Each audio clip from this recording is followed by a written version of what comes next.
जय शिवराय शेतकरी बंधूंनो, मी आपला कृषी मित्र भाऊसाहेब रोग।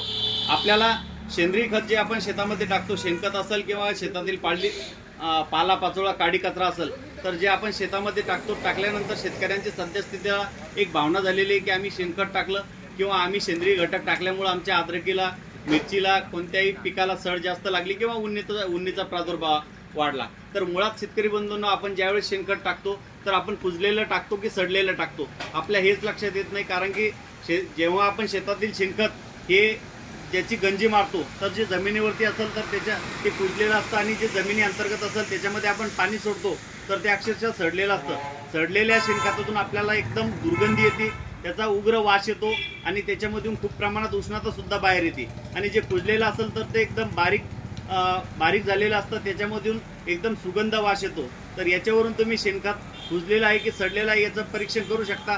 पण शेतकरी बंधूंनो, ज्यावेळेस शेतामध्ये तुम्ही शेणखत टाकणार आहे तर शक्यतो सडलेला आहे का दुर्गंधी कुजलेला आहे हे तुम्हाला जरी कळत नसलं तर त्यामध्ये तुम्ही शेणखत ज्या तुमच्या गंजीमधून बाहेर काढून त्याच्यावरती तुम्ही उपचार करून ते शेतामध्ये टाकू शकता। कारण की कुजलेल्या शेणखतापासूनच शेताला पाहिजे त्या फायदेशीर जीवाणू तुम्हाला उपलब्ध होतात। तर त्यासाठी तुम्ही सडलेले शेणखत टाकण्याऐवजी कुजलेले टाका, आणि कुजण्यासाठी त्याच्यामध्ये पाटील बायोटेकचं तुम्हाला हे डिकम्पोजर येतं। डिकम्पोजर तुम्ही हे यासोबत तुम्ही ट्रायकोडर्मा सुद्धा घेऊ शकता। ट्रायकोडर्मा हे बुरशीनाशक आहे आणि डिकम्पोजर हे तुमच्या शेतातील पालापाचोळा जे काय शेणखत असेल याला कुजण्यासाठी काम करेल।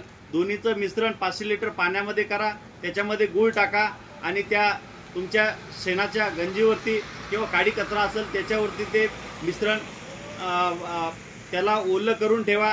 2 महिन्यामध्ये तुमचं पूर्ण जे काय सेंद्रिय घटक असेल ते कुजून तुम्हाला शेतामध्ये टाकण्यासाठी योग्य होईल, आणि त्याच्यामधून तुम्हाला फायदेशीर अशा जीवाणू तुम्हाला उपलब्ध होईल आणि तुमच्या शेती पिकाला त्याचा फायदा होईल। यापासून कोणत्याही प्रकारचं नुकसान होणार नाही।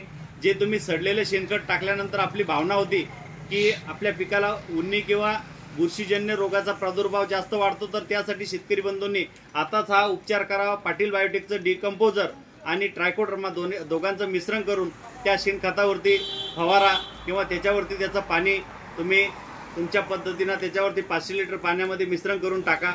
अधिक माहितीसाठी तुम्ही आमच्या कृषी मित्र यश कुमार या चॅनलला फॉलो करा किंवा माझ्या फेसबुक अकाउंटला फॉलो करा, सबस्क्राईब करा, लाईक करा। थँक्यू।